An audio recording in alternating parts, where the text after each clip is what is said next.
Bismillahirrahmanirrahim. Assalamualaikum warahmatullahi wabarakatuh.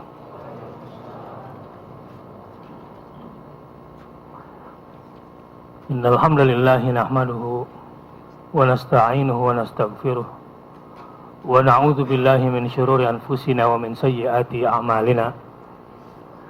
May yahdihillahu fala mudhillalah wa may yudlilhu fala hadiyalah. Asyhadu an la ilaha illallah wa asyhadu anna Muhammadar Rasulullah. Allahumma salli wa sallim wa barik ala nabiyyina Muhammadin sallallahu alaihi wasallam wa ala alihi wa sahbihi wa sallim. Subhanaka la ilma lana illa ma 'allamtana innaka antal alimul hakim. Subhanaka la ilma lana illa ma 'allamtana innaka antal alimul hakim.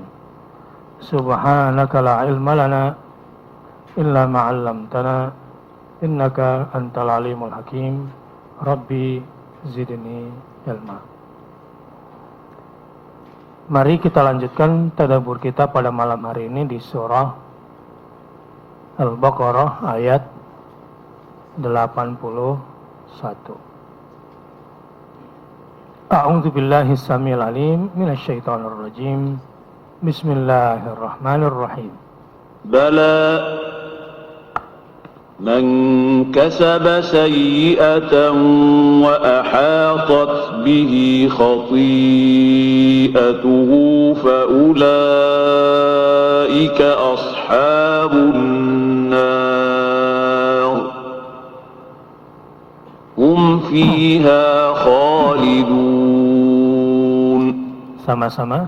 A'udzu billahi minasyaitonir rajim. Bala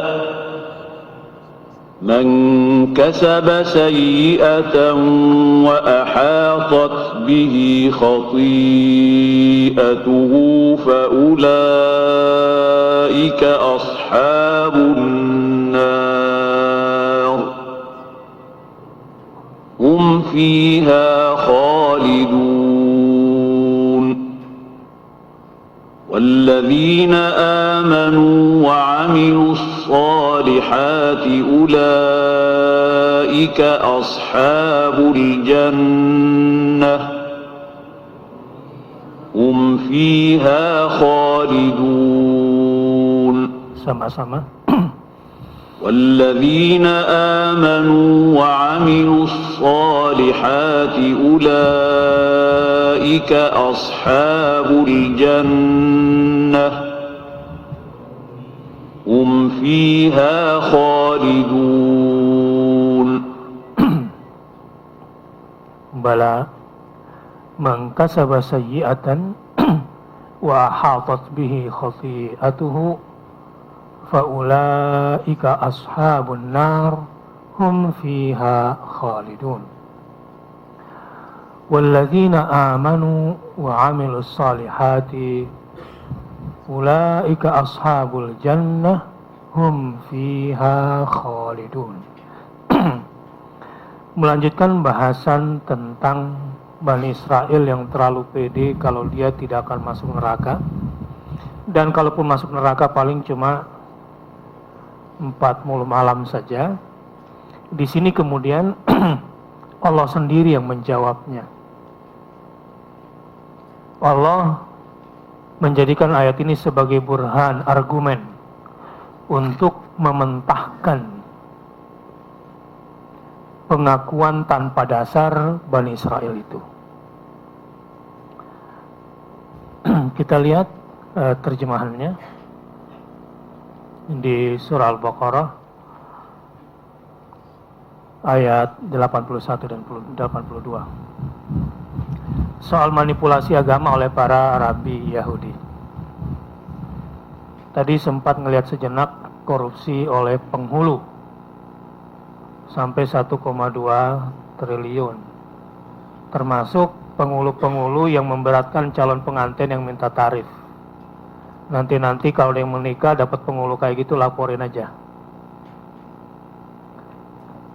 Karena tugas penghulu sebetulnya bukan mengawinkan, salah besar selama ini yang terjadi di lapangan. Jadi penghululah yang paling penting ditunggu dan semua terserah dia. Sebetulnya laksanakan saja sudah akad nikahnya, nanti tugas dia datang hanya mencatat catatan sipil. Lalu siapa yang menikahkan kita? Ya wali.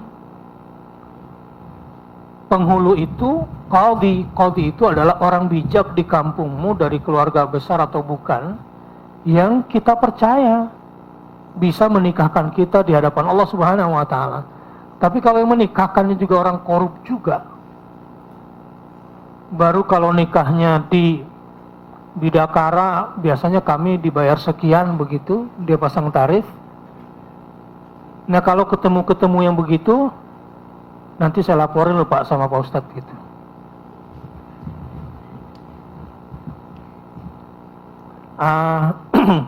Jadi ini pungli-pungli di lapangan memang banyak. Jadi maksud saya ini pun terjadi di dalam dunia kita yang harus kita perbaiki saat ini. Jadi fenomena penghulu lakukan pungli. Ada nggak yang mau menikah kemudian ditarik oleh penghulu? Gitu ya. Nah, ini sebuah manipulasi agama. Jadi nanti kalau mau menikah, ya tugas mereka hanya mencatat. Dan biasanya kalau saya diminta, kalau lagi sempat gitu ya, di antara murid, saya nikahkan mereka, penghulu di belakang saya posisinya. Jadi orang tuanya menikahkan, saya cuma menyaksikan sebagai penghulu. Kemudian orang KUA catat, karena tugasnya sebagai catatan sipil. Itu posisinya sebetulnya, bukan merendahkan, tapi memang jelas posisinya, jelas. Jadi nanti kalau mau nikah kemudian dipersulit, misalnya dia minta tarif, itu sebuah kesalahan dan gak ada hubungannya.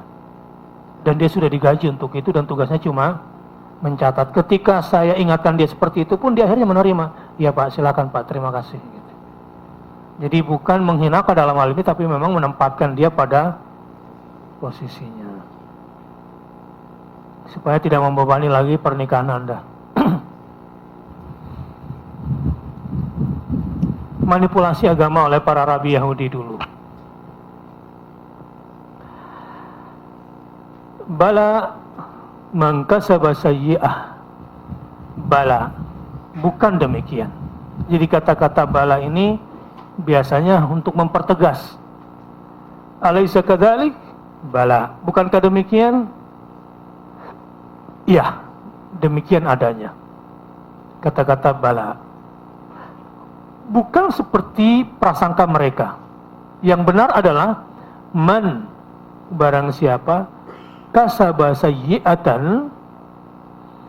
Yang benar, barang siapa berbuat sayyi'ah, kejahatan atau dosa, wa ahatat bihi khati'atuhu, dan ia telah diliputi oleh dosanya, faulaika, maka mereka itulah ashabun nar, para penghuni neraka. Hum, mereka fiha khalidun, di dalamnya kekal abadi. Coba lihat ada berapa poin di sini. Pertama, pesan-pesan utamanya apa kira-kira? Sanggahan terhadap prasangka Bani Israel. Bukan demikian. Yang kedua adalah yang benar. Kebenarannya yang ada, yang sesungguhnya adalah apa kebenaran di sini? Barang siapa yang berbuat dosa dan dia sudah diliputi oleh dosanya saking banyaknya, maka tempatnya adalah poin yang ketiga, neraka jahanam, penghuni neraka, dan mereka kekal di dalam. Ada berapa poin kira-kira? 4 poin di sini ya. Mereka masuk neraka sendiri poinnya, kekal di dalamnya juga poin sendiri.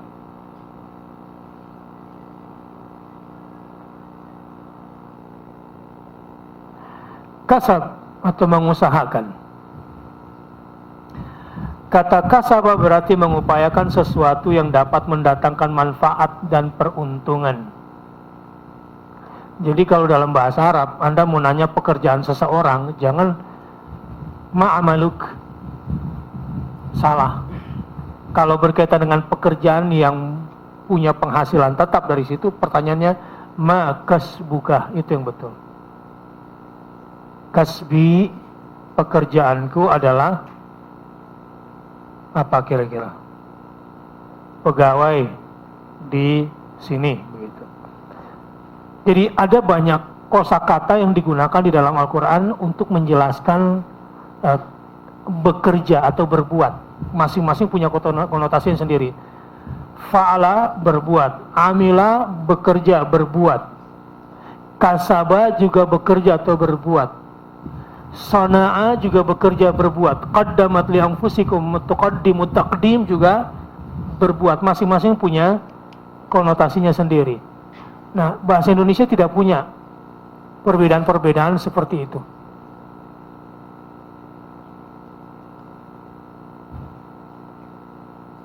Kata kasaba berarti mengupayakan sesuatu yang dapat mendatangkan manfaat dan peruntungan. Terkadang kata ini digunakan untuk hal yang dikira seseorang dapat mendatangkan manfaat. Al-kasb.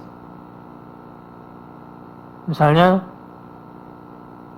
yang orang kira mendatangkan manfaat itu adalah bekerja misalnya. Ya hidup ini setelah kuliah, bekerja misalnya. Padahal mulainya tidak harus selalu dari situ. Karena ada orang yang bekerjanya bermanfaat, ada yang bekerjanya tidak bermanfaat. Misalnya yang tidak bermanfaat yang bagaimana? A'udzubillahi minasyaitonirrajim. Wa anfiqu fi sabilillah wa la tulqu bi aydikum ila tahlukah. Dan berinfaklah kamu di jalan Allah, dan jangan kamu jurumuskan dirimu ke dalam kehancuran. Ayat ini tentang jihad. Orang yang bekerja sebetulnya dalam tafsir ayat ini yang disebut dengan menjerumuskan dirinya ke dalam kehancuran adalah orang yang bekerja memperbaiki pekerjaannya dan memperbanyak hartanya sehingga tidak punya posting jihad, tidak punya waktu untuk jihad, dia dianggap sedang menjerumuskan dirinya ke dalam kehancuran. Banyak gak yang seperti ini? Banyak. Itu tafsir dari kata-kata wala tulqu bi aydikum ila tahluka. Cuma penafsiran kata ini seringkali diselewengkan. Misalnya dalam kaidah-kaidah orang-orang yang nggak paham, yang ilmunya pas-pasan biasanya baru berfatwa pula. Pasukan Rasulullah dengan pasukan kafir ketika akan berperang. Lalu kemudian salah seorang dari mereka kemudian masuk memecah konsentrasi musuh ke dalam. Kira-kira menurut Anda orang itu sedang menjerumuskan dirinya dalam kehancuran atau tidak? Sebagian sahabat ada yang berteriak, "Woi, jangan begitu, wala tulqu bi aydikum ila tahluka, jangan bunuh diri, jangan jerumuskan dirimu dalam kehancuran." Sahabat yang lain tegur, "Woi, ayat itu bukan untuk kasus seperti ini. Wassalamu Wassalamu alayya yawma wulidtu wa yawma amutu wa yawma ub'atsu hayya." Kata Al-Masih, keselamatanlah bagiku saat aku dilahirkan, keselamatan atasku ketika aku dimatikan, dan ketika aku dibangkitkan lagi. Ini kan artinya boleh mengucapkan selamat Natal, kan begitu. Ada yang menafsirkan ayat ini. Nanti kita di belakang saja kalau sempat waktunya. Nah, saya mau cerita sedikit. Kan ada yang begitu dalilnya. Jadi Allah saja mengucapkan salam terhadap kelahiran Al-Masih, salam terhadap kematian. Ini banyak penyimpangan ini. Karena nggak komplit bacanya. Wala tulqu bi aydikum ila tahluka, janganlah kau jerumuskan dirimu ke dalam kehancuran. Di sini bukan dalam kasus itu orang itu benar, dia mau konsentrasi, dia siap jadi martir, namanya jihad, cari mati. baru kemudian kita manfaatkan situasi kacau itu. Tetapi yang dimaksud dengan wala tulqu biaidikum ilat tahluka adalah orang-orang Ansar yang saat itu tidak mau menginfakkan hartanya di jalan Allah. Sekarang sedang dirancang rancangan undang-undang keamanan nasional bahwa kalau menyumbang untuk Palestina, untuk Suriah, untuk Rohingya dianggap teroris dan akan kena pidana. Nah, begitu kan? Bahkan ada lagi, APBD tidak boleh digunakan untuk menyumbang madrasah. Memperbaiki madrasah sudah sampai ke sana, undang-undang yang mereka buat saking bencinya kepada agama Allah ini. Nanti kita diskusikan. Nanti semua. Diajak cerita supaya pada mikir dulu. Dipancing dulu kan, pada penasaran kan, pada mikir. Biar pada cari tahu. Kerja mulu. Hasilnya juga pas-pasan, pas beli mobil satu, pas beli baju, pas.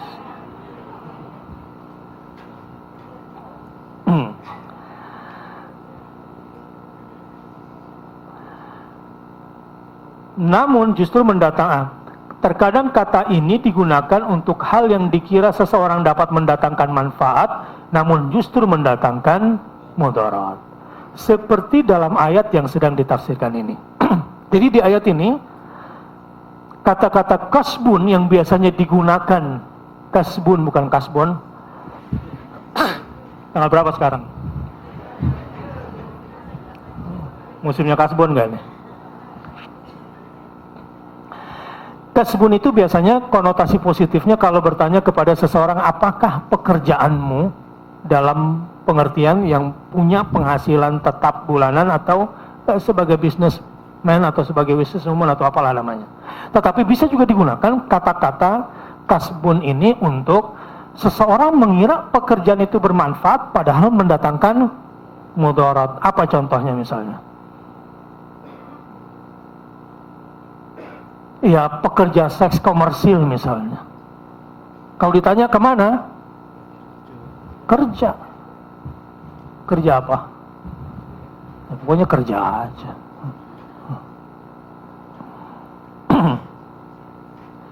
Terkadang kata ini digunakan untuk hal yang dikira seseorang dapat mendatangkan manfaat, namun justru mendatangkan mudarat, seperti dalam ayat yang sedang ditafsirkan ini. Darinya terbentuk kata iktasabah. Bala maniktasabah, gitu kan? Laha ma kasabat wa 'alaiha maktasabat. Kalau kasabah digunakan untuk sesuatu yang manfaatnya bagi diri sendiri dan orang lain, sedangkan iktasabah hanya digunakan untuk sesuatu yang Anda sendiri yang memetik manfaatnya. Jadi kasab bermanfaat bagi orang lain, kalau iktasab hanya kita sendiri. Ini kekayaan bahasa Arab itu, bahasa Al-Quran itu. Kata kasabah di dalam Al-Quran digunakan untuk hal yang baik, juga untuk yang buruk. Ahatat bihi, meliputi. Dalam arti bahwa ia berada dalam satu lingkaran yang menjadikan ia tidak dapat melepaskan diri dari lingkaran dosa. Jadi sudah terjelat dalam lingkaran dosa yang dia sendiri susah keluar darinya. Tafsirul Jalalain. Bala, tidak demikian yang sebenarnya. Tetapi kamu pasti akan masuk neraka dan kekal di dalamnya. Man kasab, barang siapa yang berbuat sayyi'ah, kejahatan, maksudnya di sini adalah syirik. Wa ahatat bihi, dan ia diliputi khati'atuhu oleh dosanya. Maksudnya dosanya itu telah meliputi dan menyelimutinya dari segala penjuru lantaran mati dalam keadaan musyrik. Oh, itu maksudnya. Jadi dia diliputi, dikelilingi oleh dosanya akibat mati dalam keadaan musyrik. Itu tafsirnya. Faulaika, mereka itulah ashabun nar, penghuni neraka. Hum fiha, mereka di dalamnya khalidun, kekal. Ungkapan barang siapa berbuat dosa dan ia telah diliputi oleh dosanya, menggambarkan bahwa orang yang melakukan perbuatan dosa itu melakukannya sebagai hal biasa.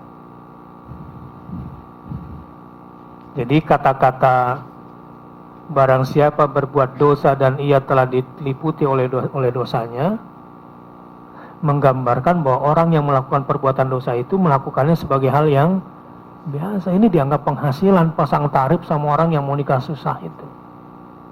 Sebetulnya itu dosa dan awalnya dia tahu itu salah, tapi kemudian sudah menjadi kebiasaan. Jadi kalau ada pengulung yang tahu gitu kebiasaan nih gitu.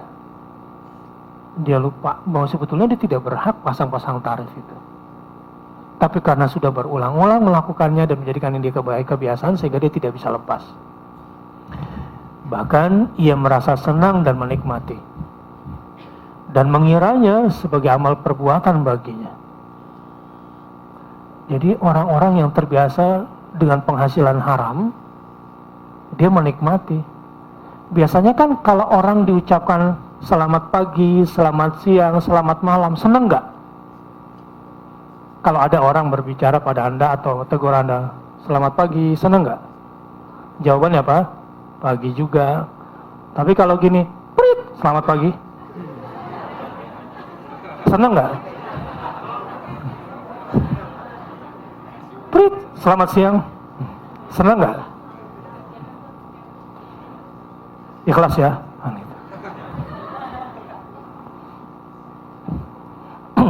Sebetulnya dia tahu itu salah kan, tapi karena terlalu sering, dan sebetulnya saya nggak mau Pak, tapi gara-gara si pengendara motornya ini ngasih ya gimana ya, sebetulnya saya tidak mau, jadi udah sama-sama dua-duanya. Ar-rashi wal murtashi finnar, yang menyogok dan yang disogok dua-duanya penghuni neraka.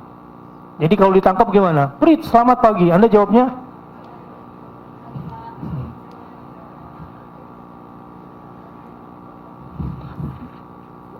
penyogok dan yang disogok sama-sama masuk neraka.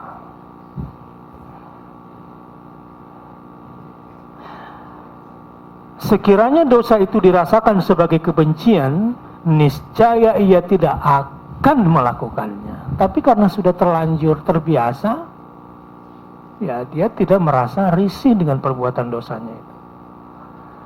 Dan niscaya ia tidak membiarkan dosa itu meliputi dirinya dan mengepung dunianya.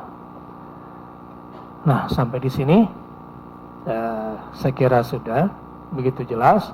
Saya ingin lanjut kepada ayat setelahnya. Al-Baqarah 82.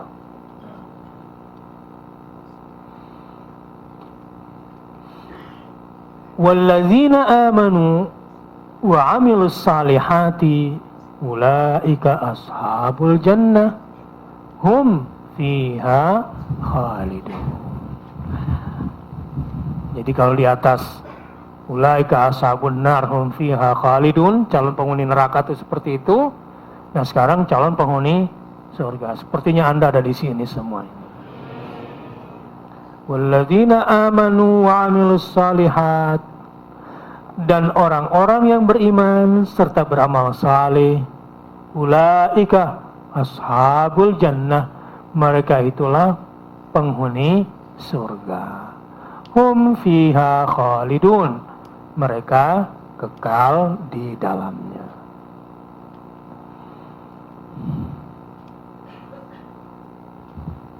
Tafsir Jalalainnya. Walladzina amanu, dan orang-orang yang beriman, wa 'amilus salihat, dan melakukan amal-amal saleh, ulaika, mereka itu ashabul jannah, penduduk surga, hum fiha, mereka di dalamnya khalidun. Jadi nggak cukup dengan cuma iman, tapi juga harus dengan amal saleh. Amal tanpa iman tidak saleh namanya. Kita lihat tafsir dengan sunnah. Iyyakum wa muhaqqaratiz dzunub fa innahunna yajtami'na 'ala ar-rajuli hatta yuhliknahu. Diriwayatkan dari Abdullah bin Mas'ud bahwa Rasulullah SAW bersabda, waspadalah terhadap dosa-dosa kecil, karena dosa-dosa kecil itu akan menumpuk pada seseorang hingga membinasakannya. waspada. Sebab tumpukan dosa kecil itu bisa membinasakan. Ada perkataan begini, tidak ada dosa besar jika selalu disertai istighfar, dan tidak ada dosa kecil jika terus dilakukan. Jelas maknanya? Saya tulis ya. Lalu bahasa Indonesia. Nggak paham juga.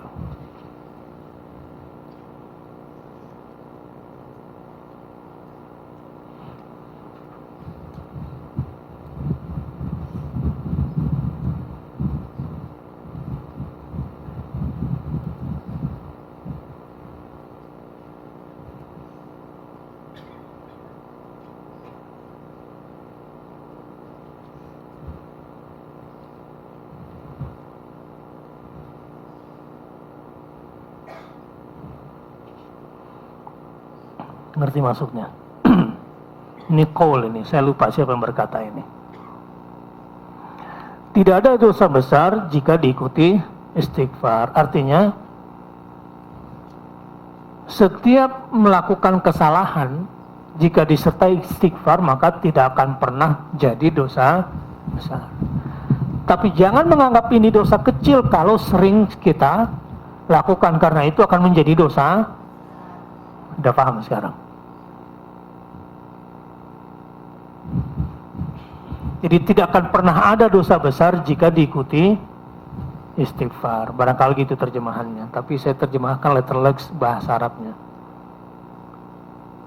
Dan tidak pernah ada dosa kecil jika terus dikerjakan.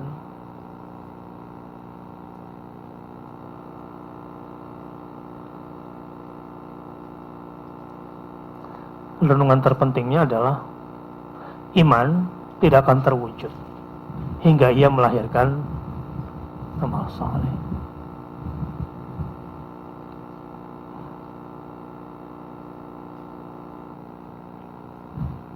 Baik, ada foto lagi nggak apa-apa. Sampai di sini. Sebelum saya bacakan tafsir Ibnu Katsir, ada yang bertanya?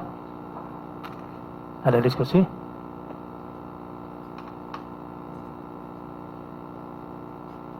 Baik, jika tidak ada, saya bacakan tafsir Ibnu Katsir.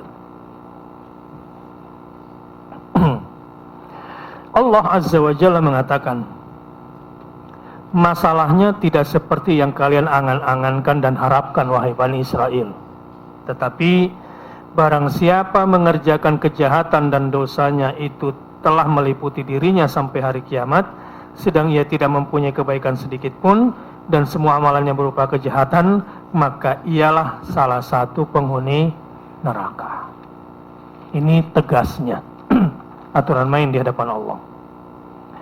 Walladzina amanu wa amilus salihat, dan orang-orang yang beriman dan beramal saleh, maksudnya beriman kepada Allah dan Rasulnya serta mengerjakan amal saleh, yaitu amal yang sesuai dengan syariat, maka mereka itulah penghuni surga. Mengenai firman-Nya, bala man kasaba sayyi'ah, bukan demikian yang benar barang siapa berbuat dosa, dari Ibnu Abbas. Muhammad bin Ishaq mengatakan, yaitu suatu perbuatan seperti perbuatan kalian orang-orang Yahudi, kekufuran seperti kekufuran kalian kepadanya, kepada Allah, sehingga kekufurannya itu meliputi dirinya, sedang ia sama sekali tidak mempunyai kebaikan. Jadi sudah terlalu banyak syiriknya, sehingga tidak ada kebaikannya. Dalam satu riwayat dari Ibnu Abbas yang mengatakan, yaitu perbuatan syirik, yang dimaksud dengan kasaba sayyi'ah, perbuatan jahatnya di sini adalah syirik. Al-Hasan Al-Basri dan juga As-Suddi mengatakan, dosa yang dimaksud yaitu salah satu perbuatan yang termasuk dosa besar. Sebutkan 7 dosa besar utama: syirik, durhaka pada orang tua, berzina, membunuh,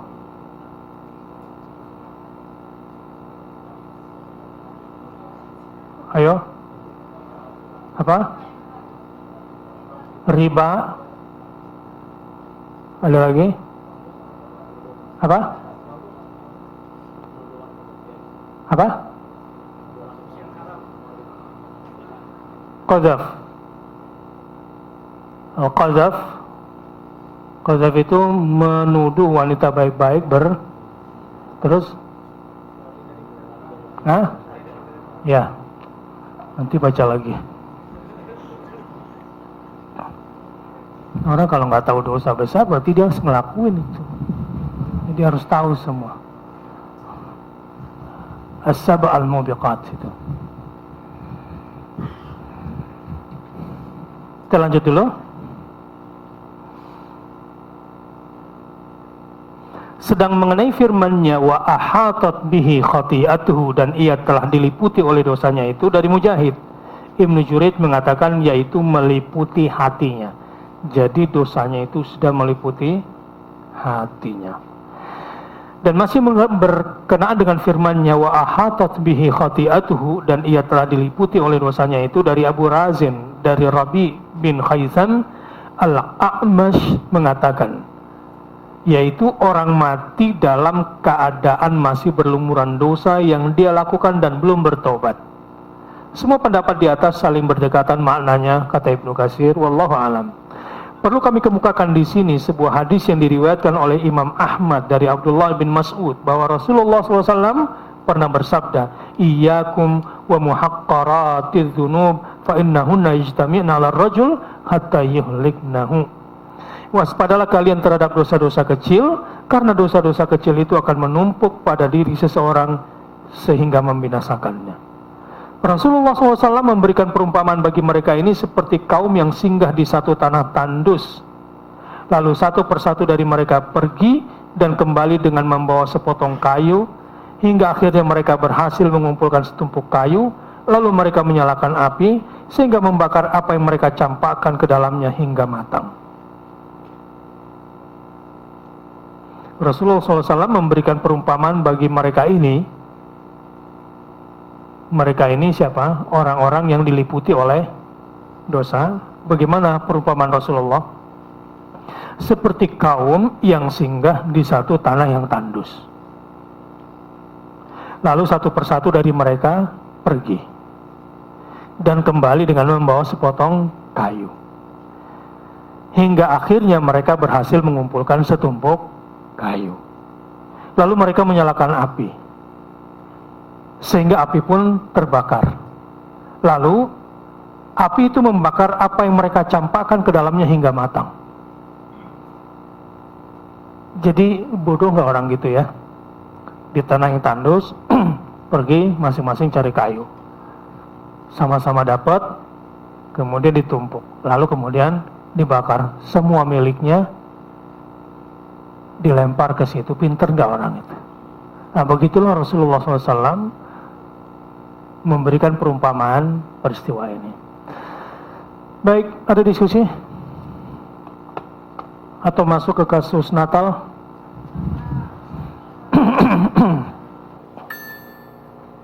Kasus Natal. Ada apa dengan Natal? Anda gak ikut Natal kemudian syirik atau gimana? Syirik tanda tak mampu ini.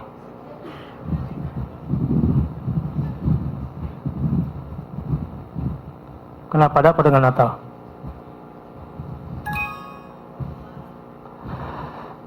Baik.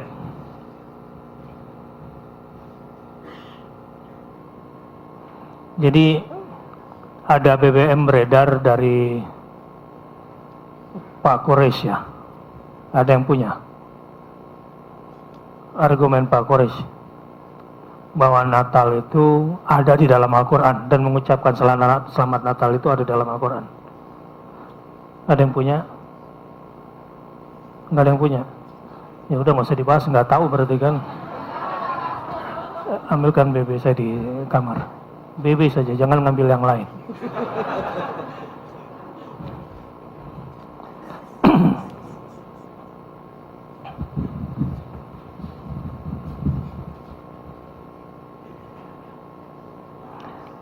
Lihat, والسلام علي يوم ولدت ويوم أموت ويوم أبعث حيا. Dan kesejahteraan semoga dilimpahkan kepadaku pada hari aku dilahirkan, pada hari aku meninggal, dan pada hari aku dibangkitkan hidup kembali. Jadi kita membahas ini jangan pakai emosi ya. Jangan baru tahu dikit kemudian nyerang Pak Kores. Enggak, ini kita bicara ilmiah. Terima kasih. Kamu belum punya jodoh?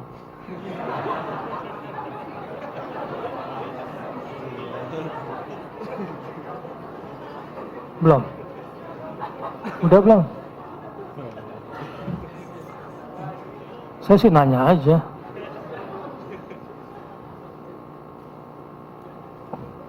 Jadi bunyinya begini.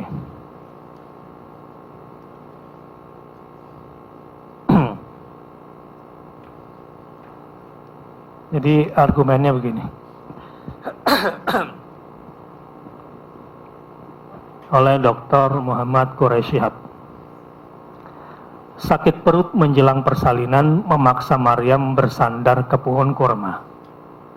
Ingin rasanya beliau mati. Bahkan tidak pernah hidup sama sekali. Tetapi malaikat Jibril datang menghibur. Ada anak sungai di bawahmu. Goyangkan pangkal pohon kurma ke arahmu. Makan, minum, dan senangkanlah hatimu. Kalau ada yang datang, katakan, aku bernazar tidak berbicara. Hai Maryam, engkau melakukan yang amat buruk. Ayahmu bukan penjahat, ibumu bukan pezina. Demikianlah kecaman kaumnya ketika melihat bayi digendongannya. Tetapi Maryam terdiam. Beliau hanya menunjuk bayinya. Dan ketika itu bercakaplah sang bayi menjelaskan jati dirinya sebagai hamba Allah yang diberikan Alkitab, salat, zakat, serta mengabdi kepada ibunya. Kemudian sang bayi berdoa, salam sejahtera semoga dilimpahkan kepadaku pada hari kelahiranku, hari wafatku, dan pada hari ketika aku dibangkitkan hidup kembali. Itu cuplikan kisah Natal dari Al-Quran, surah Maryam ayat 34. Dengan demikian, Al-Quran mengabadikan dan merestui ucapan selamat Natal pertama dari dan untuk Nabi mulia itu, Isa alaihissalam. Terlarangkah mengucapkan salam semacam itu? Bukankah Al-Quran telah memberi contoh? Bukankah ada juga salam yang tertuju kepada Nuh, Ibrahim, Musa, Harun, keluarga Ilyas, serta para nabi lainnya? Setiap muslim harus percaya kepada Isa alaihissalam seperti penjelasan ayat di atas. Juga harus percaya kepada Muhammad SAW karena keduanya adalah hamba dan utusan Allah. Kita mohonkan curahan salawat dan salam untuk mereka berdua sebagaimana kita mohonkan untuk seluruh nabi dan rasul. Tidak bolehkah kita merayakan hari lahir Natal Isa alaihissalam? Bukankah Nabi SAW juga merayakan hari keselamatan Musa alaihissalam dari gangguan Fir'aun dengan berpuasa Asyura, seraya bersabda, kita lebih wajar merayakannya daripada orang Yahudi pengikut Musa alaihissalam. Ya, kalau kurang-kurang ilmu pasti bilang, iya juga ya. Nah, gitu.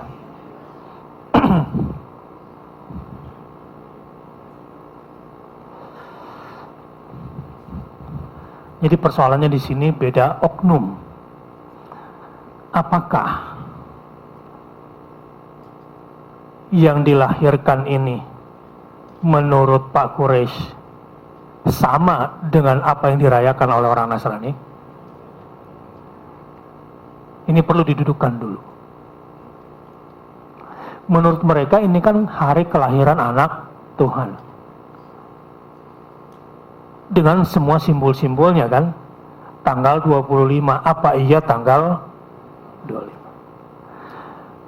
Identik dengan musim dingin. Ada rusa, kemudian di kandang domba, gitu ya. dengan semua perangkat. Apakah sama objek yang sedang kita bicarakan ini? Ada teman menjawab,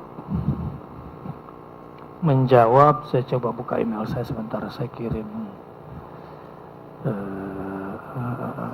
ke email saya, siapa yang tahu email saya?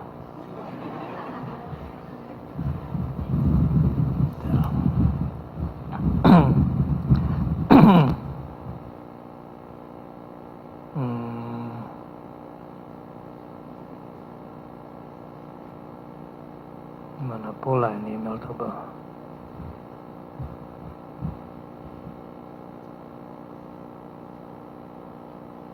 Di VO ada yang menjawab begini.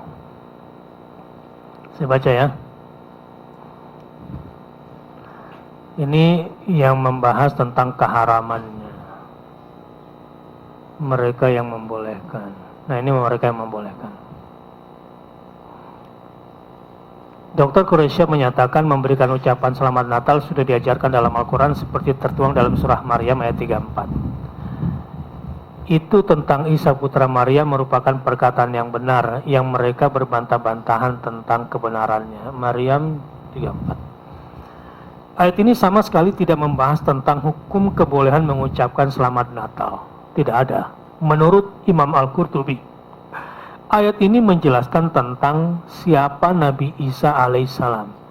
Dia adalah putra Maryam, tidak seperti yang dituduhkan orang Yahudi sebagai putra Yusuf An-Najjar, atau seperti klaim orang Kristen bahwa dia adalah Tuhan anak atau putra Tuhan. Al-Qurtubi di Jami' lil Ahkam. Jadi ini persoalan mendasar, jadi objeknya itu. Dr. Yusuf Qaradawi mengatakan bahwa merayakan hari raya agama adalah hak masing-masing agama selama tidak merugikan agama lain, termasuk hak tiap agama untuk memberikan ucapan selamat saat perayaan agama lain. Dia mengatakan, sebagai pemeluk Islam, agama kami tidak melarang kami untuk memberikan ucapan selamat kepada non-muslim, warga negara kami atau tetangga kami dalam hari besar agama mereka. Bahkan perbuatan ini termasuk dalam kategori albir, perbuatan yang baik.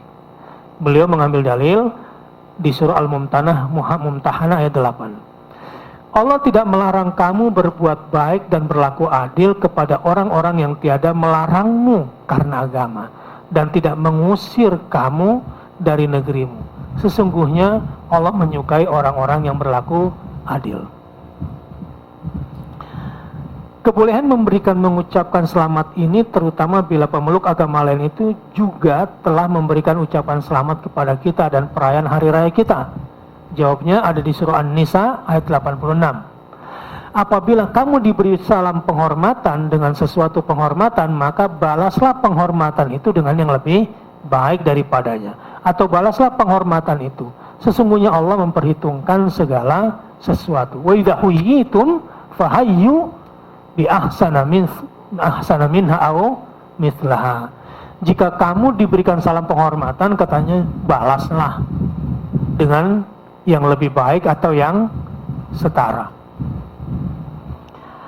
Begitu kata Dr. Yusuf Qaradawi. Padahal Quran surat Al-Mumtahanah ayat 8 di atas, khususnya frasa tabarruhum wa tuqsitu ilaihim, berbuat baik dan berlaku adil kepada mereka, tidak ada kaitannya dengan mengucapkan selamat hari raya kepada kaum kafir yang tidak memerangi kita.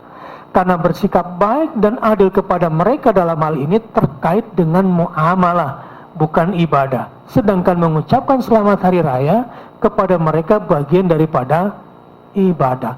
Konteks ayat ini terkait dengan Bani Khuza'ah, di mana mereka menandatangani perjanjian damai dengan Nabi untuk tidak memerangi dan menolong siapapun untuk mengalahkan baginda sallallahu alaihi wasallam. Maka Allah perintahkan kepada baginda sallallahu alaihi wasallam untuk berbuat baik dan menepati janji kepada mereka hingga berakhirnya waktu perjanjian. Ini di dalam tafsir Al-Qurtubi Al-Jami' li Ahkamil Quran. Ini sudah ada terbitan bahasa Indonesianya. Yang seperti ini, tafsir Al-Qurtubi. Jadi Anda bisa baca terjemahannya. Ini tafsir spesialis masalah hukum. Jadi ada dua persoalan. Pertama, apakah objek yang sedang kita ucapkan ini sama antara yang di benak kita dengan yang di benak mereka? Kedua, apakah mengucapkan selamat Natal ini adalah bagian daripada ibadah atau memalat biasa? Nah, ini dua hal.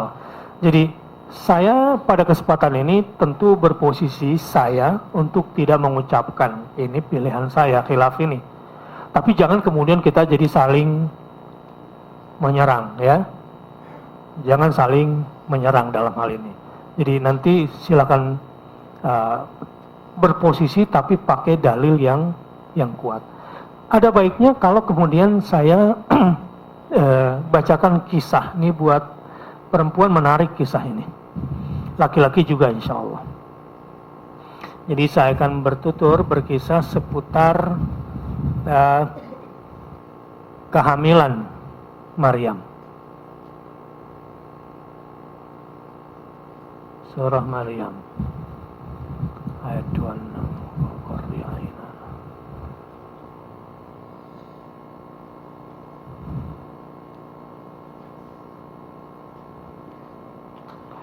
Oke, saya akan mulai cerita dari wassalamun alaihi yawma wulida wa yawma mata wa yawma yub'atsu hayya wadhkur fil kitabi Maryam idh intabazat min ahliha makanan syarqiyya. Mulai dari ayat 16. واذكر في الكتاب مريم إذ انتبذت من أهلها مكانا شرقيا. Dan ceritakan kisah Maryam di dalam Al-Quran. Ini kisah. Jadi kisah di dalam Al-Quran itu berbasis fakta. Dan kisah-kisah yang digambarkan dalam Al-Quran biasanya hanya poin-poin tertentu yang menjadi ibrah, hikmah di balik peristiwa-peristiwa itu. Dan kisah-kisah yang loncat-loncat di dalam Al-Quran itu mewakili keseluruhan kisahnya, substansi kisah itu sendiri. Dan kisah digambarkan di dalam Al-Quran untuk memudahkan. Salah satu metodologi Al-Quran adalah menyampaikan kisah, apalagi malam-malam gini lapar belum makan gitu. Jadi kalau dikasih cerita agak bangun dikit lah. Apa kisahnya? Kisah Maryam di dalam Al-Quran yaitu ketika ia menjauhkan diri dari keluarganya ke satu tempat di sebelah timur. Jadi Maryam ini tinggal serumah dengan siapa? Halo? Nabi Zakaria. Apanya Zakaria itu? Pamannya dari jalur siapa? Bapaknya atau ibunya? Ibunya. Jadi istrinya Nabi Zakaria itu apanya? Ibunya Maryam. Kakaknya. Ditakdirkan istrinya Nabi Zakaria ini ketus sama lakinya.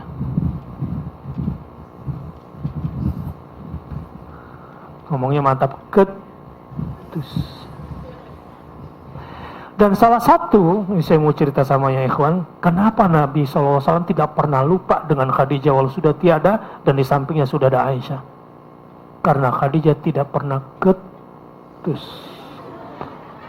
pada suami. Seperti istri-istri Anda semua, insya Allah.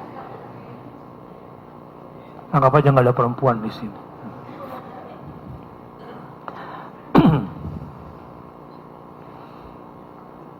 Dan ditakdirkan pula Maryam tinggal bersama bibinya yang belum punya anak ini. Dan ini Allah yang takdirkan. Tahu ceritanya kenapa Maryam kemudian dipilih untuk tinggal bersama Zakaria? Pernah dengar ceritanya? Apa ceritanya? Cindy ceritakan. Ceritanya begini. Ustaz tolong lanjutkan. Terima kasih atas amanah kepada saya. Jadi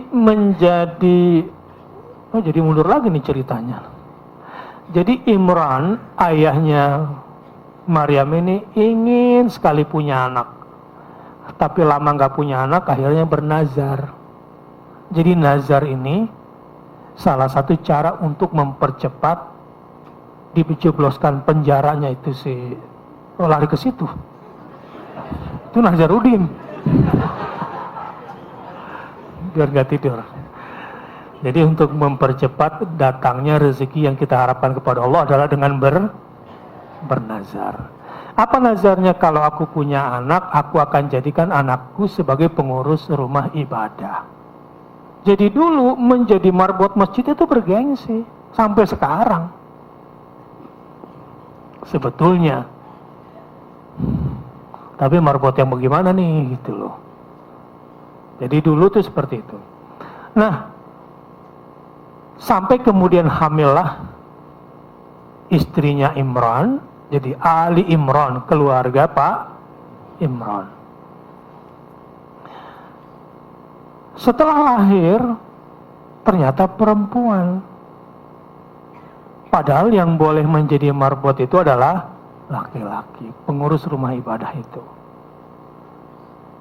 Lalu melaporlah Imran kepada Allah, ya Allah, inni wada'tuha unsa. Ternyata istriku melahirkan perempuan. Wallahu a'lamu bima wada'at. Allah tahu memang. Allah yang tentukan kok. Maksudnya ini bukan perempuan biasa. Melebihi laki-laki pada masanya. Dan takdir Allah. Jadi bukan sesuai maunya nazarnya Imran. Jadi sebetulnya kan Imran itu yang penting punya anak. Tapi untuk mempercepat, maka diwakafkanlah anaknya untuk rumah ibadah itu. Boleh nggak punya orang tua begitu? Boleh. Jadi kiai saya udah bernazar, semua anaknya akan diwakafkan untuk pesantrennya. Jadi nggak boleh keluar. Termasuk ketua MIUMI, ketua saya di MIUMI, saya sekjennya. Saya buat apapun dia nggak boleh di luar. Memang sudah diwakafkan. Sebelum kamu lahir sudah saya wakafkan untuk pondok. Kalau kamu nggak mau, ya dua pilihannya, jangan jadi anak saya atau mau jadi wakaf untuk lillah. Jadi nanti kalau punya anak begitu ya, jadi pejuang sudah. Baik. Lalu seperti biasa pada masa itu anak yang baru dilahirkan itu dipelihara oleh orang yang ingin memeliharanya. Berebutanlah para pendeta pada saat itu kira-kira untuk memelihara Maryam. Syarat ditentukan oleh Allah, setiap orang yang ingin menjadi bapak asuhnya Maryam harus melemparkan alat tulisnya, penanya, yang terbuat dari kayu yang bisa ngambang di sungai. Kenapa begitu aturannya? Lempar aja, nanti akan ketahuan. Setiap orang kemudian melemparkan penanya ke sungai yang sedang mengalir, kecuali penanya Zakaria yang melawan arus. Ketika semua terbawa arus, kecuali penanya Zakaria melawan arus. Itu simbolnya. Itu diceritakan di dalam Al-Quran. Pernah dengar? Baca apa?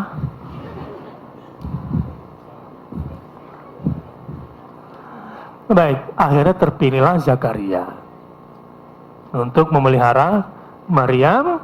Maryam kemudian tinggal di rumah Zakaria dan punya mihrab sendiri. Setiap keluar mihrab dan Zakaria intip selalu ada makanan di dalamnya. Jadi istri-istri solehah itu, walaupun sedikit, bekal yang dikasih sama lakinya enak terus masakannya. Tapi kalau nggak solehah dikasih uang banyak pun jajan di luar, baru dikasih sisanya buat lakinya gitu. Jadi cerita Maryam itu ketika dia masuk ke dalam mihrabnya selalu saja ada makanan. Kalau ditanya, "Anna laki hada?" Dari mana kamu dapat ini? Dari Allah. Mudah-mudahan penerus Maryam ada di sini semua. Maryam 1, Maryam 2, Maryam 3, Maryam 4, Maryam 5. Ada Maryam Jamilah. Baik. Kemudian Maryam dapat perintah dari Allah untuk melakukan ini. Dan ceritakanlah kisah Maryam di dalam Al-Quran, yaitu ketika ia menjauhkan diri dari keluarganya ke satu tempat di sebelah timur. Jadi di sebelah timur Baitul Maqdis. Tapi anehnya orang-orang Nasrani meyakini bahwa Maryam itu dilahirkan atau di mana? Di Bethlehem. Jadi ada gereja di Bethlehem atau Baitul Laham di Palestina sana. Ini tempatnya di tepi barat.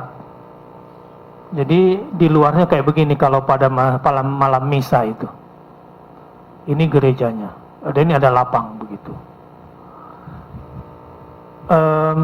Pintu masuknya ini kecil sekali. Ingat kan waktu kita bareng-bareng turun di bus kemudian mau masuk ke sini?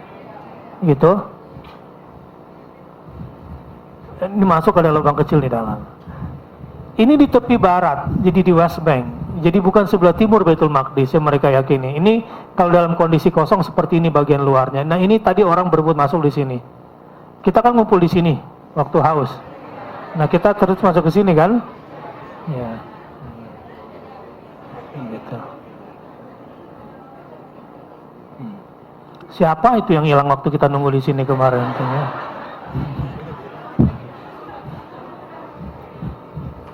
Nah di dalamnya ada ini, lampu-lampu ini. Dan yang menariknya mereka karang-karang sendiri, mereka buat sendiri bahwa di situ ada kandang kambing, ada pohon kurma. Padahal orang tahu di West Bank itu bukan daerahnya kurma, tandus di situ. Loh apa hubungannya sama kurma? Kita lihat ayat setelahnya. Enaknya diceritain? Gratis lagi. Mulai materainya keluar. Jadi atas perintah Allah agar dia pergi ke sebelah timur Baitul Maqdis, tapi tidak diketahui di mana tempatnya. Tapi yang orang kunjungi sekarang malah sebelah barat yang tidak ada pohon. Dan dipaksain pohonnya di situ. Ada di situ. Cerita-cerita kayak begitu, ini saya kasih wawasan ya. Jadi di Bali itu ada mantan bupati yang taubat. Mantan bupati yang taubat. Lalu dia ceritakanlah pertobatannya kepada saya. Saya sebut langsung saja, ini kebetulan live streamingnya lagi mati, jadi nggak kemana-mana. Ya. Hah? Lagi? Oh nggak jadi kalau gitu. Matiin dulu. Baik. Matiin dulu sebentar. Atau nggak apa-apa lah sudah. Jadi ceritanya begini. Kebetulan daerah dia itu daerah yang bukan dekat pantai. Sementara setiap bupati itu ditarget untuk mendapatkan pendapatan asli daerahnya sendiri. Disuruhlah berpikir, apa kira-kira yang harus dibikin? Oh, dikumpul-kumpulin lah tokoh-tokoh, apa kira-kira yang bisa kita bikin untuk jadi wisata? Semua di Bali kan harus jadi wisata gitu kan. Pernah dengar wisata Wali Pitu ke Bali? Jadi wisata Islami, coba buka di internet ya.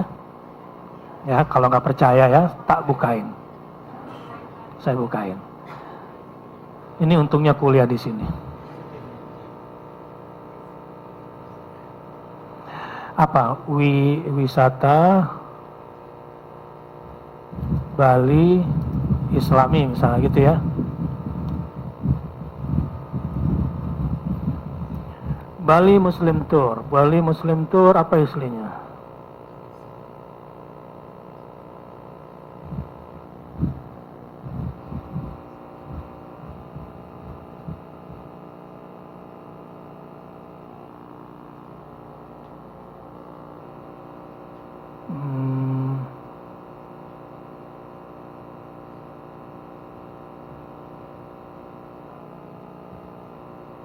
Capek-capek saya cariin deh.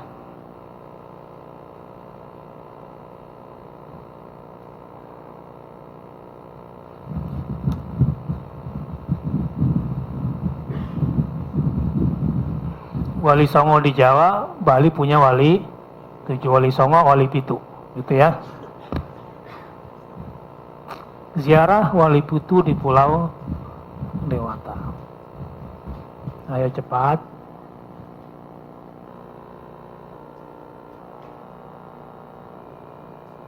Ziarah wali Pitu.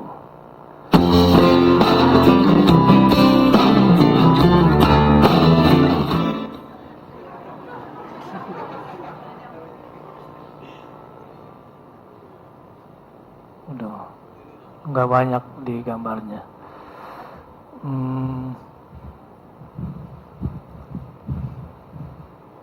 Wali Pitu, ini kuburan yang ada kudanya mana nih ya? Ini dia. Nah, ini yang sesungguhnya. Saya udah datang ke sini. Ini kan pemakaman. Salah satu dikasih rumah. Ceritanya begini nih yang satu ini. Nah, di dalamnya isinya begini. Saya masuk ke dalamnya ini. Oleh si mantan bupati. Jadi apa kira-kira penghasilan daerah sini ya supaya ada PAD-nya? Oh, dulu ada seorang profesor bikin penelitian bahwa katanya ada wali di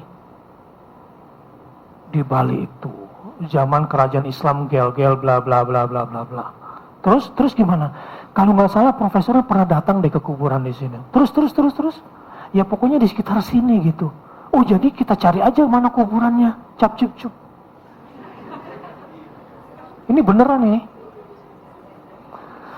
Udah ini tunjuk aja.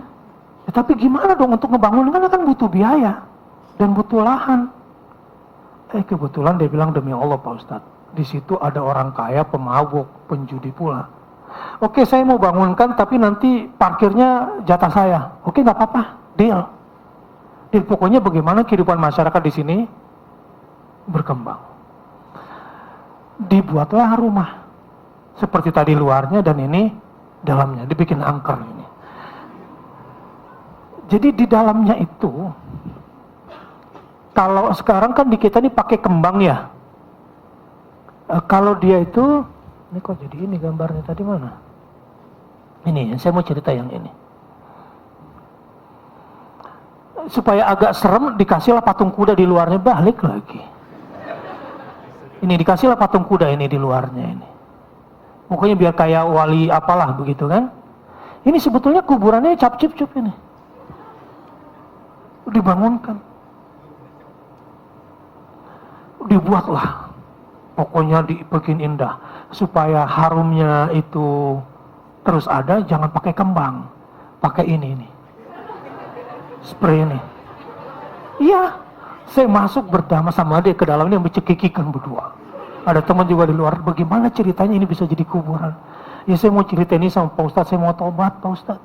Gimana cara Anda mau tobat? Supaya nggak cuma mengkultuskan ini. Saya mau bikin wali 11. Ya sama aja. Tapi intinya sekarang masyarakat sudah menikmati parkirnya, yang jualan air mineral, yang jualan teh botol, yang jualan ini, udah setiap hari itu udah jadi penghasilan. Ini kerjaan saya Pak Ustadz, gimana cara saya bertobat gitu. Terus ada cerita dia, ini Pak Ustadz, saking orang mau kesini tuh, dia bilang, demi Allah nih kejadian Pak Ustadz, kuburan belum jadi, ya sudah ada yang masuk, udah laris gitu. Ketika itu yang ngerjain genteng di atas pun masih beres-beres.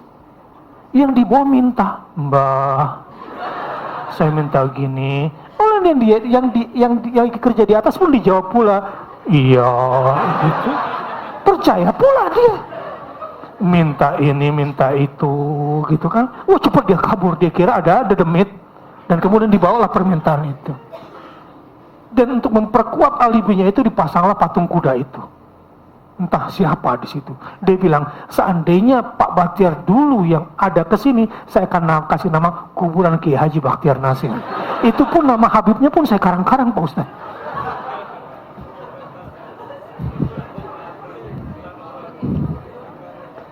Dia pakai sumpah-sumpah sama saya. Ini gak cerita bohong. Sumpah-sumpah dia begitu. Artinya kemungkinan besar kuburan-kuburan wali-wali yang ada ini. Sebab susah cari pembuktian sejarah. Hatta yang namanya Jabal Rahmah yang ada menara putih itu pun dalam hadis nggak ada. Tapi di hari mereka wukuf di situ, naik dari pagi sampai sore di situ dia makan, di situ dia pup. Padahal Rasulullah SAW tidak pernah wukuf di Jabal Rahmah. Tapi orang di seluruh dunia banyak yang melakukan seperti itu. Inilah pentingnya ilmu, dan saya bongkar kemusyrikan itu. Sampai Pak Ustadz, itu kan untuk wisata Islam. Bagaimana yang wisata Hindu? Saya kenal Pak Ustadz. Ada orang yang sebetulnya nggak pintar-pintar banget, tapi pedanda ini dianggap dukun dan hebat. Udah saya datangi aja sama dia. Apa kira-kira? Kan orang banyak datang ke situ minta air. Oh, terus begini-begini. Oh deh, dibikinkanlah selang dari kamar mandi si bapak itu lewat bawah. Kemudian dimasukkan ke pohon. Terus, lalu ada air menetes dari pohon. Orang-orang itu dadah untuk air berkah di situ. Itu dia buat sendiri. Dan bodohnya nih orang, itu kan selang itu masuk di antara kulit-kulit kayu. Dan dia yakini sebagai ini pohon keramat yang penuh berkah. Ini beneran. Ini nggak bohong. Oke? Udah menyesal dengan perbuatan-perbuatan masa lalu yang...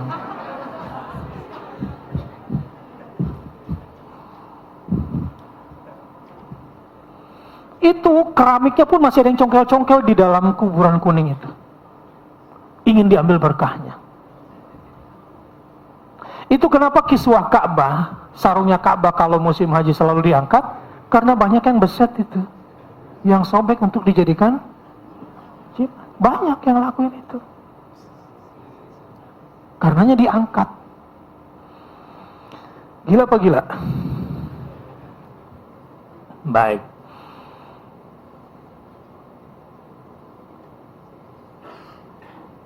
Ayat 17.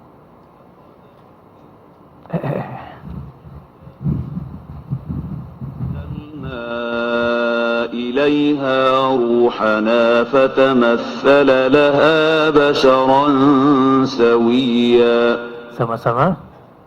فاتخذت من دونهم حجابا فأرسلنا إليها روحنا فتمثل لها بشرا سويا. Maka Maryam mengadakan tabir yang melindunginya dari mereka, lalu kami mengutus roh kami kepadanya, maka ia menjelma di hadapannya dalam bentuk manusia yang sempurna. Maryam kemudian atas perintah Allah pergi ke sebelah timur Baitul Maqdis, entah di mana tempatnya kita tidak tahu, lalu membuat tabir. Seperti ini kira-kira tabir. Lalu kebiasaan Maryam berada di dalamnya menyendiri. Tiba-tiba datang seorang laki-laki ganteng sekali, sempurna. Yang di dalam Al-Quran di sini yang datang adalah ruhana. Ar-ruh di sini adalah malaikat Jibril yang berubah bentuk menjadi manusia. Bayangkan, ibu-ibu pengagum Nabi Yusuf. Hasya lillah, ma hadza bashar, in hadza illa malakun karim. Buset deh, gitu. Ini mah malaikat. Ini mah bukan manusia. Gitu.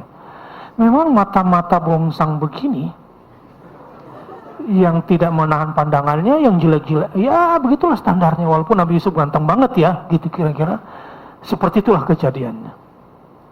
Tetapi pada wanita suci yang bernama Maryam ini, seumur hidupnya Maryam ini tidak pernah bersentuhan dengan laki-laki. Dan tidak pernah melakukan bahkan zina mata. Tapi satu-satunya perempuan di muka bumi yang pernah menikmati kesempurnaan lelaki sedunia, bukan istri-istri para menteri yang pernah menikmati ketampanan Yusuf, tetapi Maryam yang menikmati dengan kesucian. Saya tidak tahu kalau itu datang kepadamu. Lo bayangkan, manusia aja dianggap malaikat, yang ini malaikatnya malaikat menjelma jadi Seguanteng apa kira-kira saat itu? Itu yang terjadi pada Maryam. Maksud saya, ketika perempuan-perempuan ini menjaga kesucian dirinya, Allah pasti akan berikan kepadanya yang terbaik. At-tayyibuna lit-tayyibat wal khabithuna lil khabithat. Perempuan baik-baik akan dipertemukan dengan laki-laki yang baik juga. Yang kotor dipertemukan juga dengan yang kotor. Yang udah terlanjur istighfar yang banyak. Yang belum mulai, kalau mulainya salah, putusin sekarang juga. Gimana nanti dia bunuh diri? Bohong. Dunia tidak seluas daun kelor, masih luas daun cemara. Pernah lihat daun cemara? Gimana bentuknya?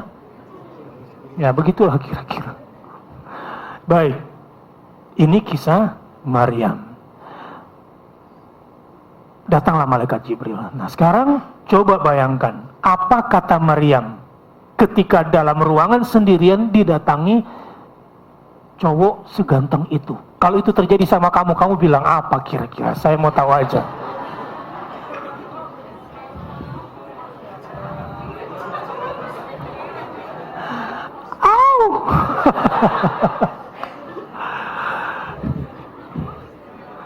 Tapi lihat bagaimana wanita suci seharusnya bereaksi. Lihat bagaimana reaksi perempuan suci jadi teladan. Qalat inni a'udzu birrahmani minka in kunta taqiyya. Nah ini wanita baik-baik pasti menghafal ayat ini. Sama-sama. Qalat inni a'udzu birrahmani minka in kunta taqiyya. Jomblo yang menginginkan sakinah pasti mengingat ayat ini. Dan pasti akan berusaha menghafal ayat ini. Inni a'udzu birrahmani minka in kunta taqiyya. Maryam berkata, sesungguhnya aku berlindung daripadamu kepada Tuhan yang Maha Pemurah, jika kamu seorang yang bertakwa. Coba lihat cara melerainya, lihat bahasanya. Jadi cara melerainya, cara menjauhnya pun, qalat a'udzu birrahmani minka in kunta taqiyya. Aku berlindung kepada Tuhan yang Maha Pengasih darimu. Kenapa kamu bukan mahramku berada di sini? In kunta taqiyya.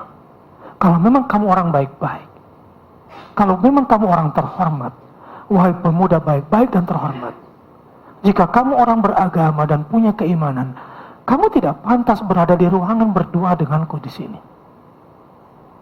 Ini kata Maryam, seperti Maryam yang ada di sini. Amin ya rabbal alamin. Udah hafal? Tes. A'udzu birrahmani minka. Baca. A'udzu birrahmani minka. Sampai di sini saja udah cukup. Jadi kalau ada yang ganggu kamu misalkan dan bukan pada saat yang tepat, maka Anda bilang apa? Kalau yang ganggu perempuan, laki-laki bilang apa? A'udzu birrahmani minki. Minki kalau laki-laki kepada perempuan, perempuan kepada laki-laki.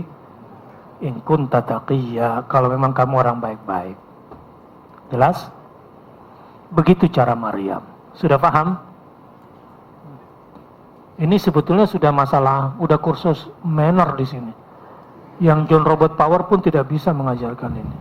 Ini hanya di tadabbur Quran adanya. Qala innama ana rasulu rabbiki li'ahaba laki ghulaman zakiyya. Jibril tidak tersinggung. Ia berkata, sesungguhnya aku ini hanyalah seorang utusan Tuhanmu. Maaf, aku malaikat Jibril yang diperintahkan Allah untuk menindaklanjuti doa-doamu, untuk menindaklanjuti yang menjadi titah Tuhanku, untuk memberimu seorang anak laki-laki yang suci. Apa yang terjadi? Jibril pun kemudian meniup dadanya Maryam seperti Jibril dulu meniup dadanya Sarah di usianya 90 tahun punya anak. Yang umur Ibrahim konon saat itu sudah 120 tahun. Siapa yang umurnya di sini 90?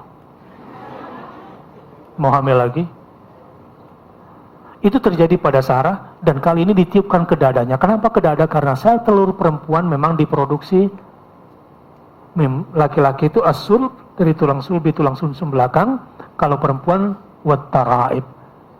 Sel telur perempuan itu ovum itu diambil di antara dua tulang dada ini.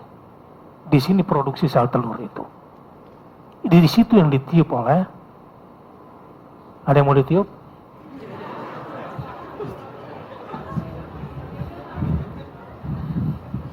قالت أنا يكون لي غلام ولم يمسسني بشر ولم أك بغيا.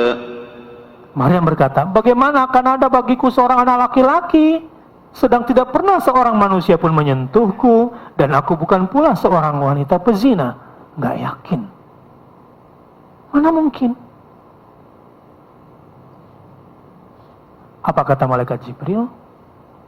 قال كذلك قال ربك هو علي هين ولنجعله آية للناس ورحمة منا وكان أمرا مقضيا.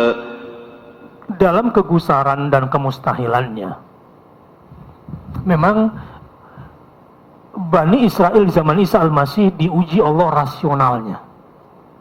Rasio mereka diuji oleh Allah, karena rasio manusia biasanya hanya mau menerima akibat kalau jelas akibat. Atau manusia mau menjalankan sebab jika jelas, itu kan akal manusia. Nah di sini ada akibat tanpa sebab. Kok bisa anak lahir tanpa ayah? Untuk saat itu peristiwa gaib kira-kira anak bisa lahir tanpa ayah, tanpa pernah disentuh. Peristiwa itu ajaib nggak? Sekarang setelah ada teori cloning ajaib nggak? Rasional kan? Makanya jangan keburu-buru. Jangan-jangan gue disantet. Jangan-jangan gue diguna-gunain, kegeeran. Dikit-dikit minta diruqyah. Enggak, ini masalahnya kamu belum menemukan saja. Nah, itu pula yang terjadi pada Maryam. Kemudian dijawab oleh Jibril. Apa kata Jibril? Jibril berkata, demikianlah.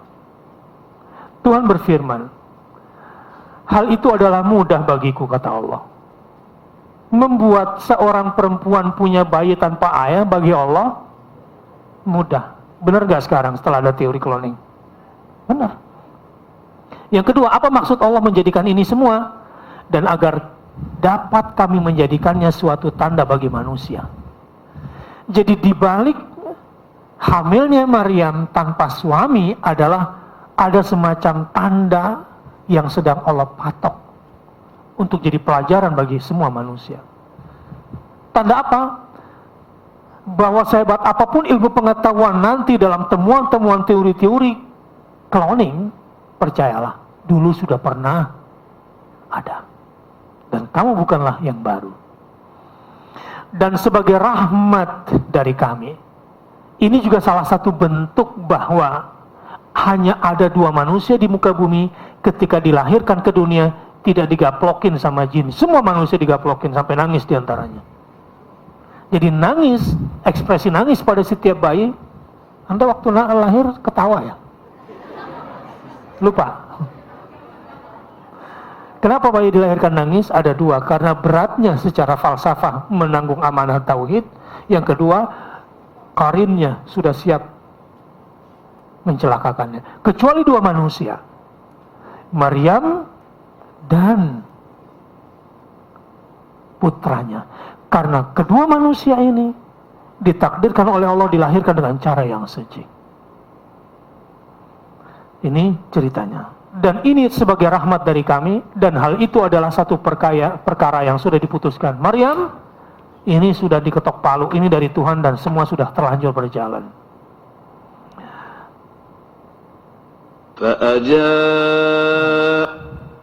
فحملته فانتبذت به مكانا قصيا. Maka Maryam mengandungnya. Tiba-tiba Maryam pun hamil.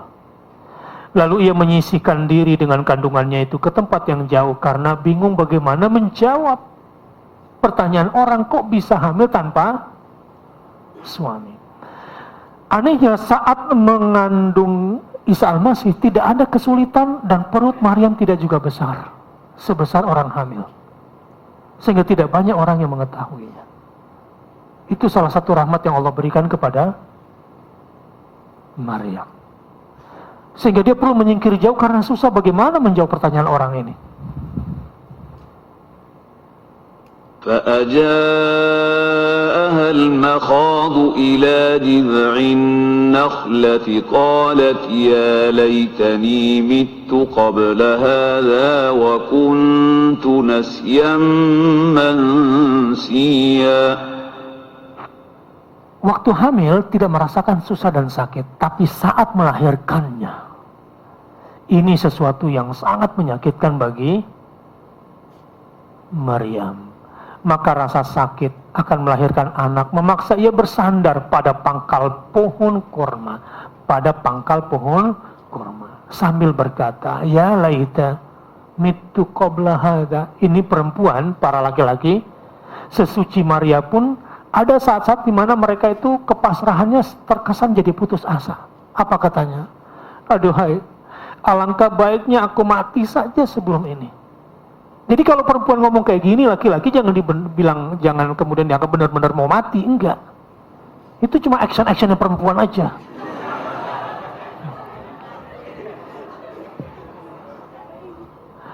Masa orang sekelas Maryam minta mati bunuh diri, putus asa, nggak bener deh, musyrik gitu kan? Bukan, ini memang sebuah ungkapan. Ini juga secara psikologis laki-laki mesti paham bahasa-bahasa perempuan seperti ini. Kayaknya mama pengen mati aja deh. Kan gitu, ada yang begitu ya. Itu biasanya sudah saking sakit hatinya itu. Sakit hatiku mas, mati aja deh. Gitu. Padahal dia nggak tahu kalau mati lebih parah sebetulnya. Dan aku menjadi sesuatu yang tidak berarti lagi dan dilupakan, terserah deh. Pokoknya aku nggak sanggup menghadapi ini. Nah ini bahasa perempuan. Jadi laki-laki jangan cepet-cepet musyrik kamu dek. Enggak begitu, ini bahasa perempuan yang perlu dimengerti ya.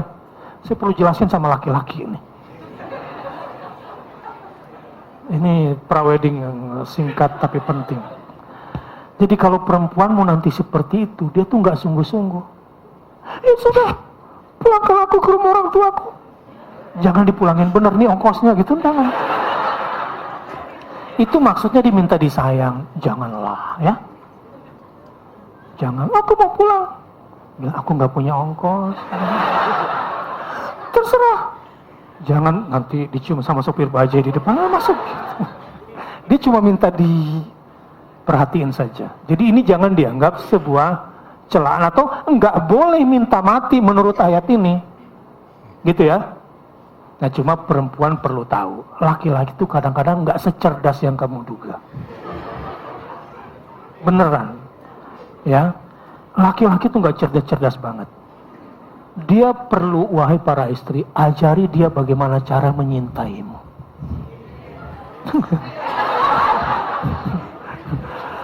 Ajari dia. Bener, laki-laki itu terlalu logik. Ya, mas aku tuh seneng sambil dibelai pijitin jerawatku, misalnya begitu, misalnya. Jadi laki-laki itu tidak sejenis secerdas yang kamu duga. Jadi ini prawedding ya. Kuntu nasiyan manusia.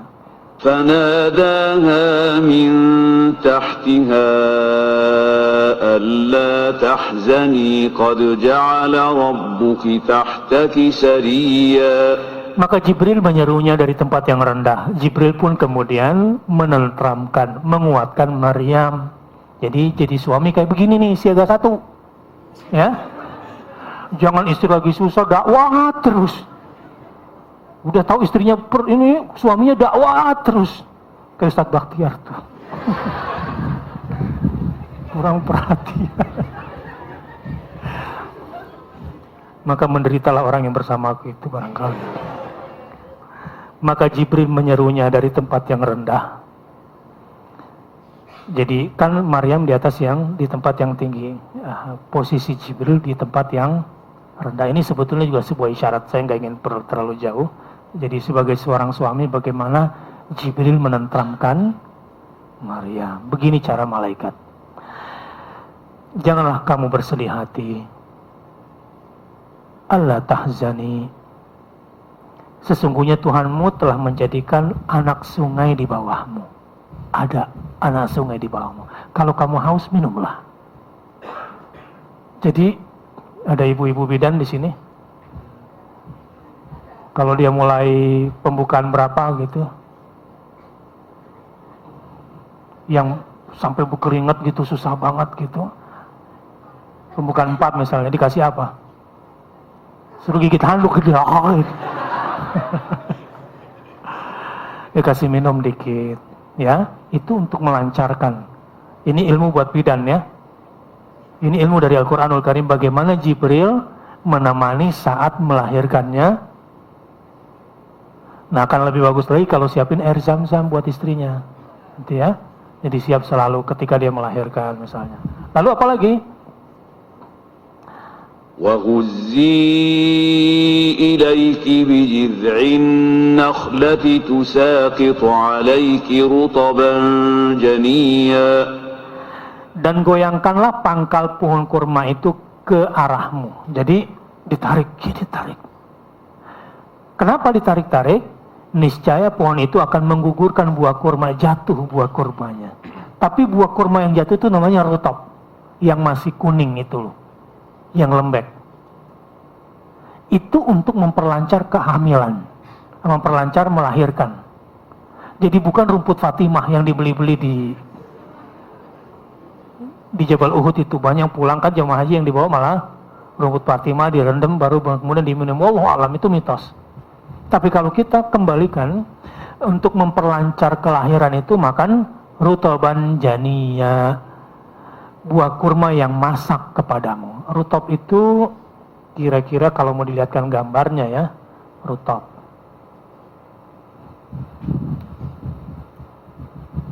Rutoban janiya, rutob.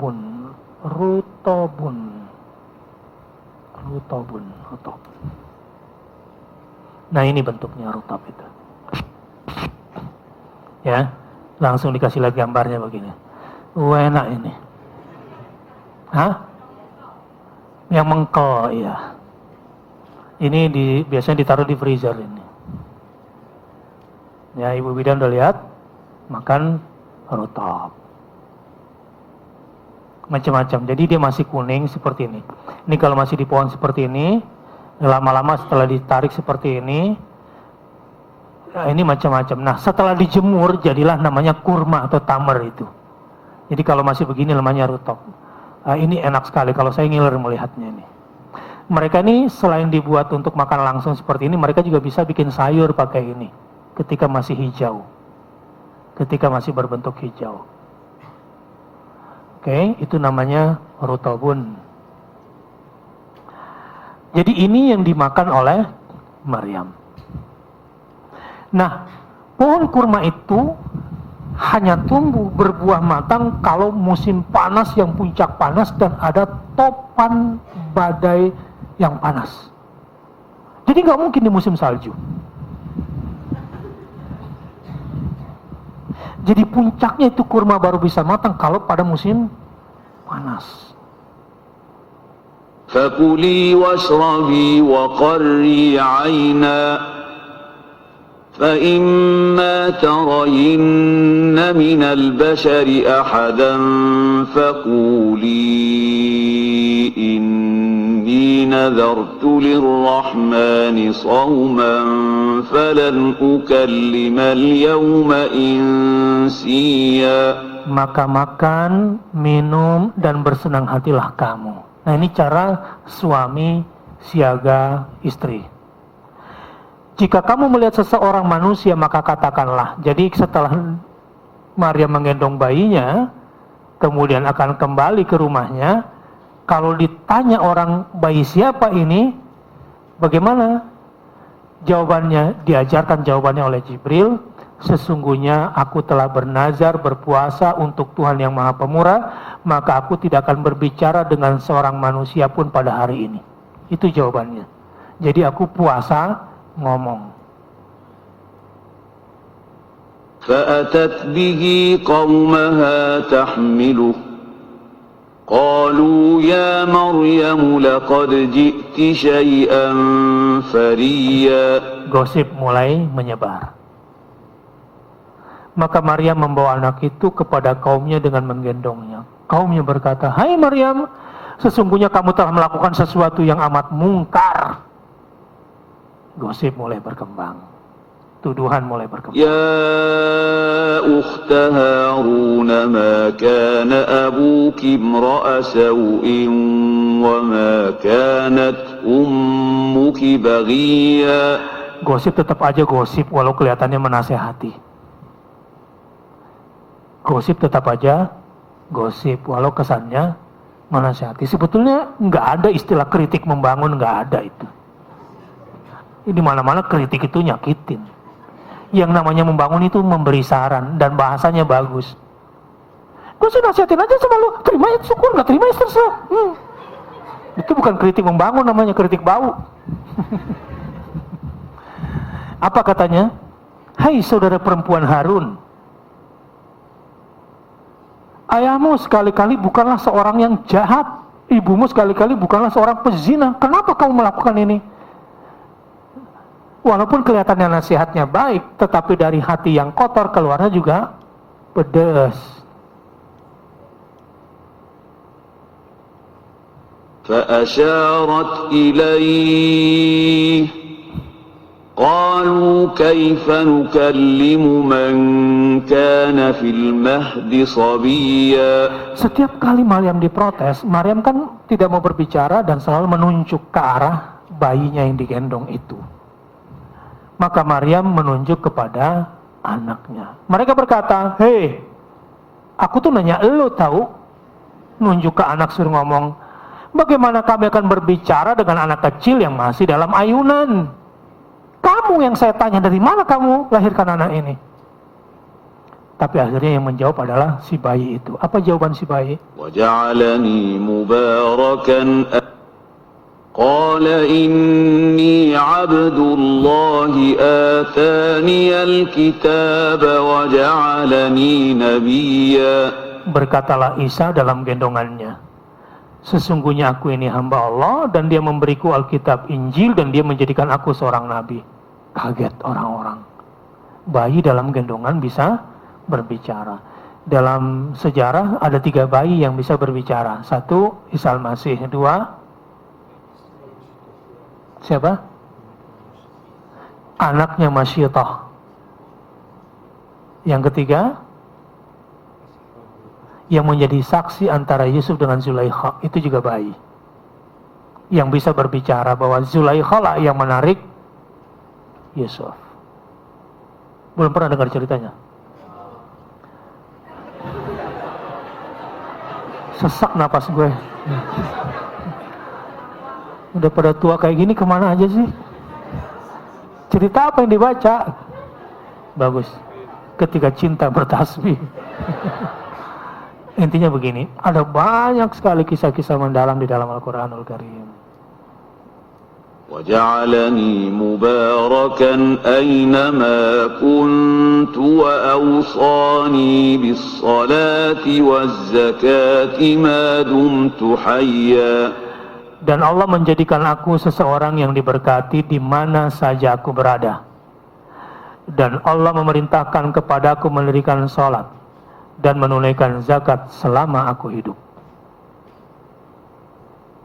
وَبَرًّا بِوَالِدَتِي وَلَمْ يَجْعَلْنِي جَبَّارًا شَقِيًّا. Dan aku pun diperintahkan berbakti kepada ibuku, dan dia tidak menjadikan aku seseorang yang sombong lagi celaka. وَالسَّلَامُ عَلَيَّ يَوْمَ وُلِدتُّ وَيَوْمَ أَمُوتُ وَيَوْمَ أُبْعَثُ حَيًّا.